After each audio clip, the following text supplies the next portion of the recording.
Hi friends, it's Dana Willison with Our Blooming Catholic Life, and this is my little friend Spritle.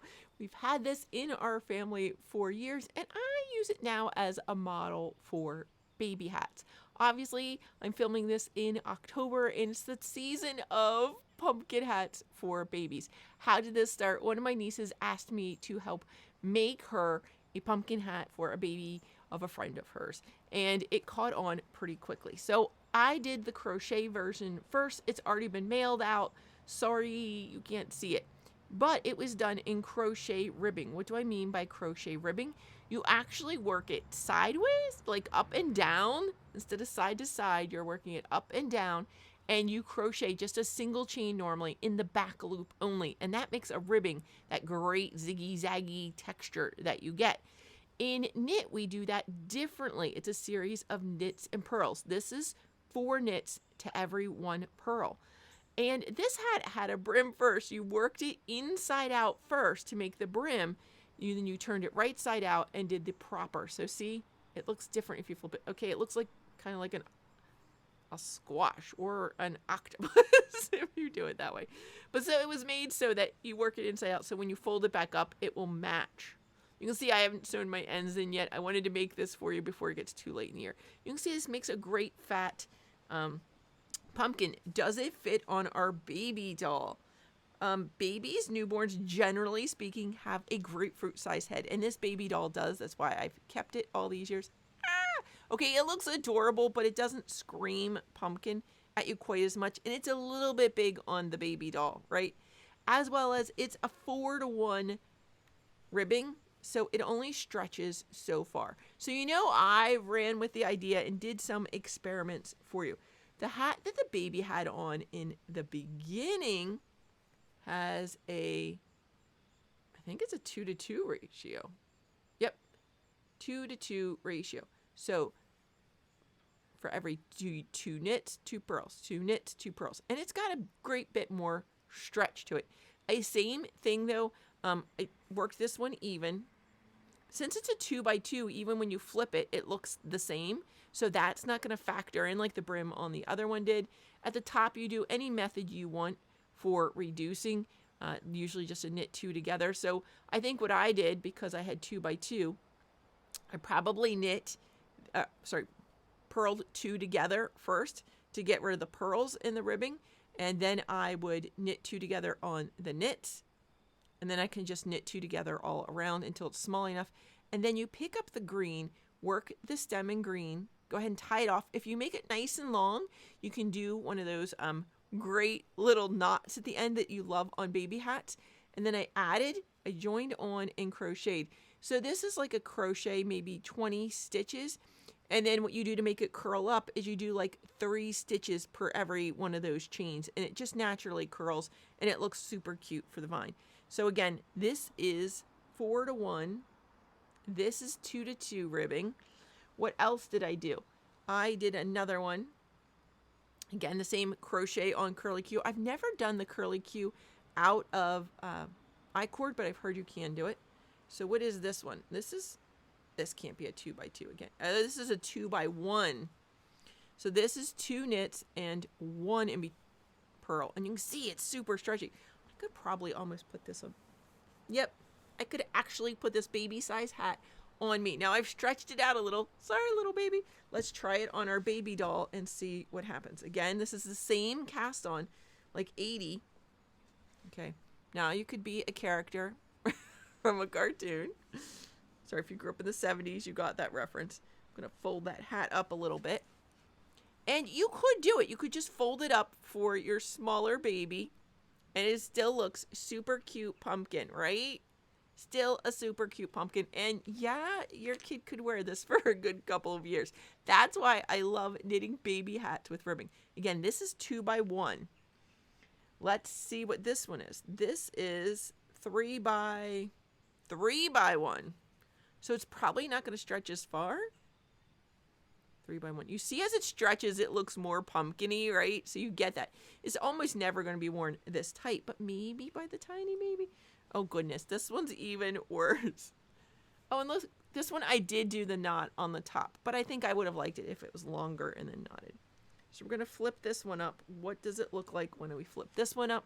Because they're not even, oh, sorry, Goop. Oh, still super cute. Babies look super cute in almost anything, though. And then I did one more. I did a 2x2 ribbing. I'm pretty sure this is 2x2. Nope, 3x2. And that's how it started. 3x2. But I cast on 120 because I was going to do more.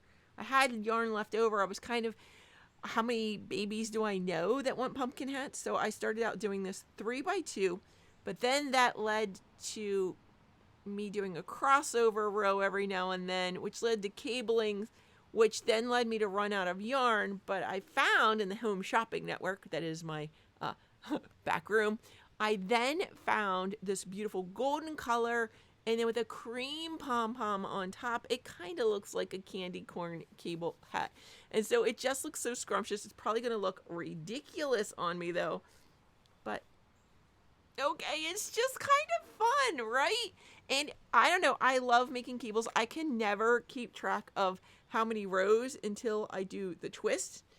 I tried to do around 10, felt a little tight, so I think I tried to do it around 12. Again, I just cast on 120 and then did 3 and then 2, 3 and then 2, 3 and then 2. And it worked out perfectly. Sometimes I'll do it and I'll decide to do a cable and I don't have enough, like there's one straight row back. But this worked out really well. Now you're saying, how do I do this kind of cable?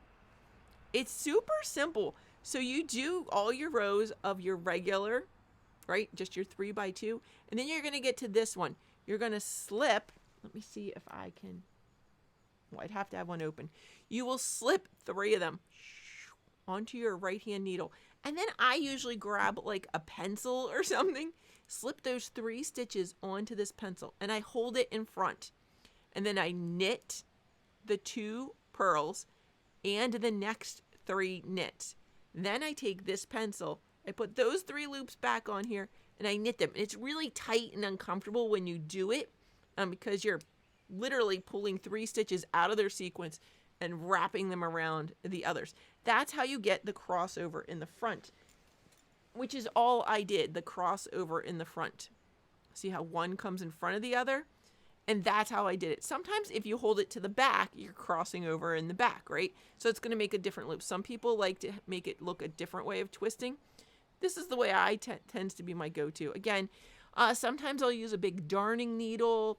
You can use another knitting needle. You can use a crochet hook. All kinds of things are good. I just have lots of pencils laying around. So I slip those 3 stitches again. I don't knit the first 3. I pull them to the front. Slip them onto a pencil, pull them to the front. Go ahead and knit the 2 purls. Knit the next 3 knits. Then I slip these back onto that left-handed needle. Then I knit those. Then I go ahead and do my purl 2 because now I'm making the 2 purls that are going between. See, I keep doing the purls in between. Not in here. In here, these are all secretly going to be knits. But between them, I'm going to go ahead and do my 2 purls. Then my next 3 knits, I'm putting on the pencil and holding to the front. Go ahead and knit the next 2 purls in here. Knit these next 3 knits. Then I'm going to put these guys back on the left needle. Go ahead and knit them. And that's going to finish this off. That's going to be this string. And it works out great. So the next row, all I do is reestablish my pattern of 3 knits, 2 purls, 3 knits, 2 purls, 3 knits, 2 purls. And again, that row's a little tight and a little more difficult to do, but it picks up after that. How do color changes work? They look pretty good. You can only really see the color changes here on the purls where they overlap. Otherwise, it's a pretty smooth transition. I chose to make it look kind of like it came right after that twist, but you could change the colors wherever.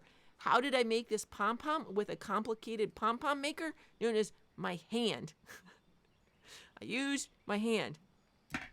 That I just took 1 cut piece of string, which I laid in my hand like this. It goes along your fingers. You're going to have 1 string. You can kind of hold it there. You can maybe tuck it in your sleeve or a watch band here, right? So you've got 1 yarn there, and then you're just going to cut that, but then just wrap all these other ones around your hand. Keep wrapping, wrapping, wrapping, wrapping, wrapping, wrapping, wrapping, wrapping. And when you're done, cut it here, cut it here. Some people tie it first. So you can tie it then. I like to tie it. I like to have that string in the middle to tie it so I can like wrap it around once or twice. And then I tie it here in the middle, cut these loops, and then you just fluff it. And that's all I did was fluffed it.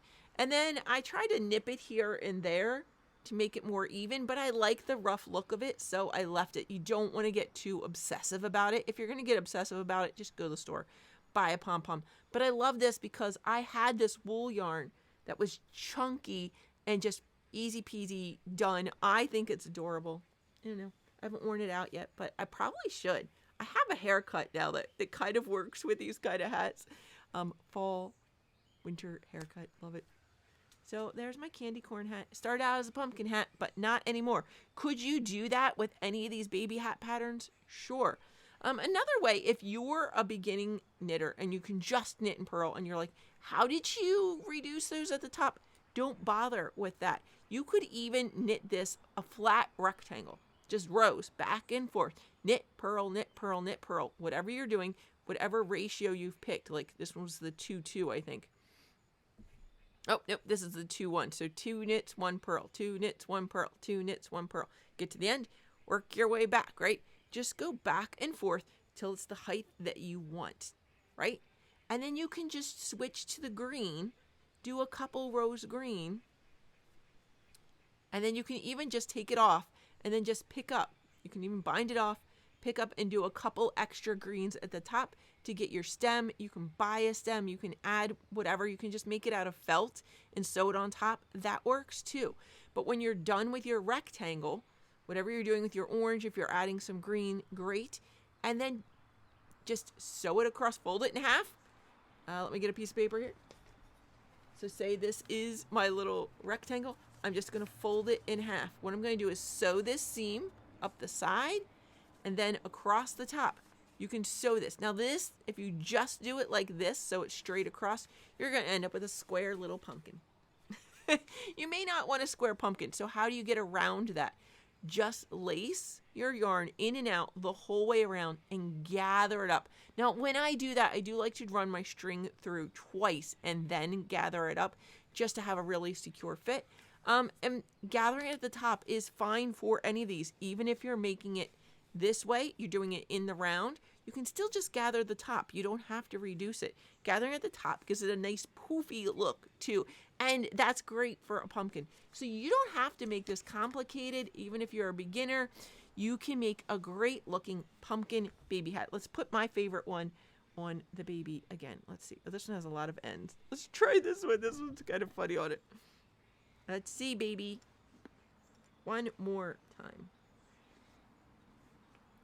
See if we can move it so the curly cues in the front. Oh, sorry, baby.